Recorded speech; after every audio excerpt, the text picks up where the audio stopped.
Hello, my name is Matthias Cavodi. I'd like to welcome guys to my channel. Today we're going to talk about Sleepwalker. He's a really interesting character, and he was part of a particular phase in the Marvel Universe. Back in the early 90s, Marvel pumped out a bunch of new characters that were really in tone with the 90s spirit. So we had the introduction of Sleepwalker, the new Ghost Rider, Darkhawk, New Warriors, and maybe there's one or two more characters that came out during this time. And Sleepwalkers are really interesting. And the weird thing is, I only have two issues from that back then. And these two issues are really good. They're really solid. They're written by Bob Budiansky. Does a killer job with this character. The artist in the first issue that we're going to cover, where he battles against Ghost Rider, is Bret Blevins. And in the second issue, we have a battle against Nightmare, issue number 12, with art by Joe Quesada. And the art is really good. Like in both, the art is fantastic, but Joe Quesada just really kills it in this issue. And look at the cover, too. Again, I don't know why I never got into collecting this particular series, because I always thought these two particular issues were really good. And sadly, like, we never got like a compilation issue, because then in 1993 I moved to Argentina, and at least here we never got like a compilation issue of Sleepwalker's adventures or something like that. Nothing. It seems that he was never that popular or something like that. Like a pretty obscure character. He pops up every once in a while, but and his power sets are actually really interesting too. Like he has like these beams that he shoots with his eyes that he can warp reality. In this first issue, issue 11, he gets captured by this guy called Tulliver Smith or something like that. God knows why. What's his beef with him? I'm not sure. But the thing is, we have some pretty awesome action. Here we have a present for the X-Men trading card series done by Jim Lee. That was awesome. That's my favorite trading card collection of all time, is this one. And I'm missing one card. No, two. I think I'm missing Psylocke. And there's like this Danger Room scenario where I'm missing Angel. And that's it. It's like stuck with me that I don't have those two cards. So Sleepwalker gets captured. Danny Ketch, who is the new Ghost Rider, he goes to investigate to see what's going down in this place. He turns into Ghost Rider because he knows that vengeance must be served. And the art and the action is really, really good. And for some reason, I never liked the Ghost Rider series. I think he's an awesome character. I love it when he pops up in other series. I love his power set, the whole 9 yards. But for some reason, I've tried to read Ghost Rider more than one occasion. I never got into reading his comic books for some reason. So Ghost Rider tries to go in and give a hand to Sleepwalker. He doesn't know who the hell he is. He just sees this really weird dude. Sleepwalker intervenes. He's like, hey, you're going sort of overboard. We get the classic superhero misunderstanding. Ghost Rider gets really pissed off that Sleepwalker stops him from killing this guy.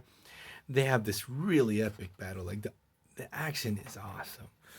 And we really get to see how powerful both of these characters are. Both of them are really powerful. Like none of them are slouches.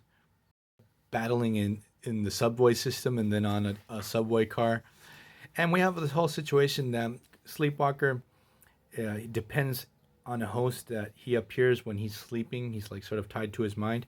But here's one thing I wanted to share with you. This bullpen, I sat down to read this particular where Stan Lee starts talking about the forthcoming Spider-Man movie. This came out in 1992. So look all the time back, way back we go, where James Cameron was going to be the director to the movie. Like, what the hell happened? Like, I never found out what happened with that particular situation.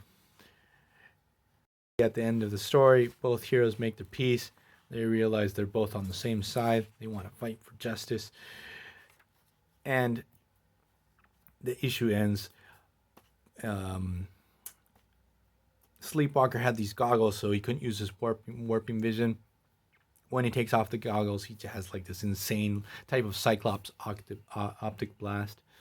Issue 12, we have art by Joe Quesada, where it's really cool because here we have Nightmare as the main villain of the story, but he's not defeated. And because always what happens is like the character has to deal with their worst nightmares and stuff like that, and normally when they defeat Nightmare, it's like they overcome their fears, so Nightmare has no power over them, and they always tend to clobber him with just one punch or something like that. But here it's something different.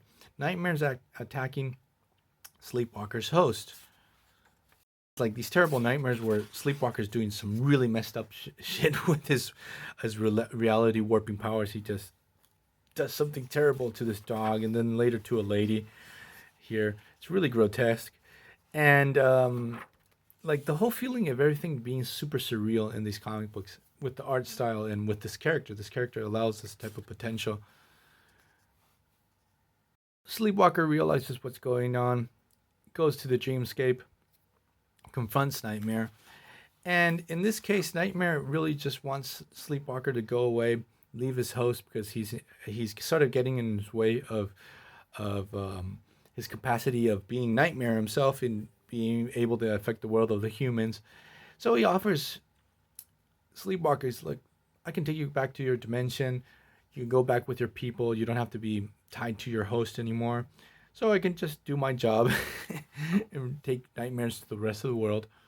Offers Sleepwalker basically a devil's bargain. He's like, hey, this is what you want the most. You can go back to your people. I'll give you a little device so you can keep a track on that human you like so much. But Sleepwalker doesn't fall for it. He knows if he leaves his host, Nightmare is going to cause all types of trouble for his host and for humans in general. So he beats the crap out of Nightmare, and we get a quick resolution for the story. But the cool thing is, this character really allowed for some really interesting, good art, some pretty interesting development for this character, and it's pretty awesome. So I'm going to try to get my hands on more Sleepwalker stuff. So see you guys next time. Bye.